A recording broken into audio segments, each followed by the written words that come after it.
السلام علیکم، بسم اللہ الرحمن الرحیم۔ بھائی کسی کا رزق کسی کی وجہ سے نہیں ہوتا۔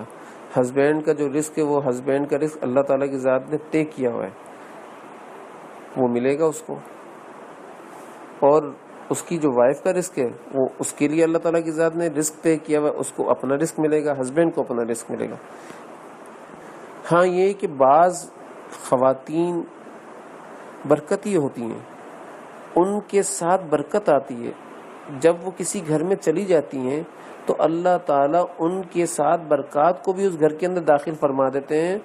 اب شوہر اگر کوئی کام کرے گا تو اس خاتون کی برکت سے اس کے شوہر میں کے کام میں اللہ تعالیٰ برکت دینا شروع کر دیں گے۔ ہم برکت کس کو سمجھتے ہیں؟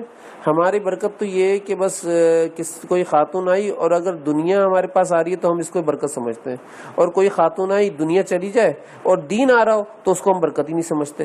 یہ ہماری سوچ کا پہر ہے، اس سے ہمیں اجتناب کرنا چاہیے۔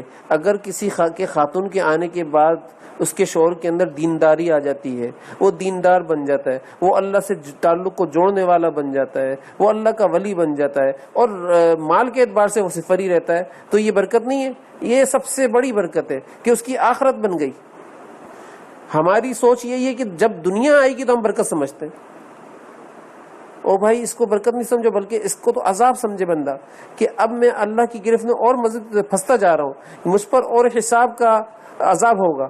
حساب ہی حساب ہے، ایک ایک روپے کا حساب دینا پڑے گا، کہاں سے کمایا، کہاں سے حاصل کیا، کہاں پر خرچ کیا، اس کا حساب دینا پڑے گا۔ میرے نزدیک اس کو برکت نہیں کہتے۔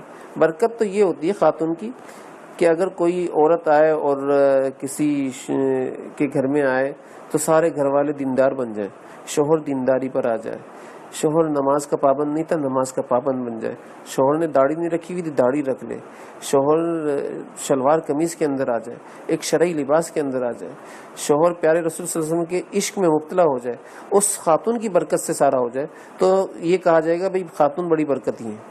اللہ تعالیٰ ہم لوگوں کو عمل کرنے والا بنائے، آمین ثم آمین۔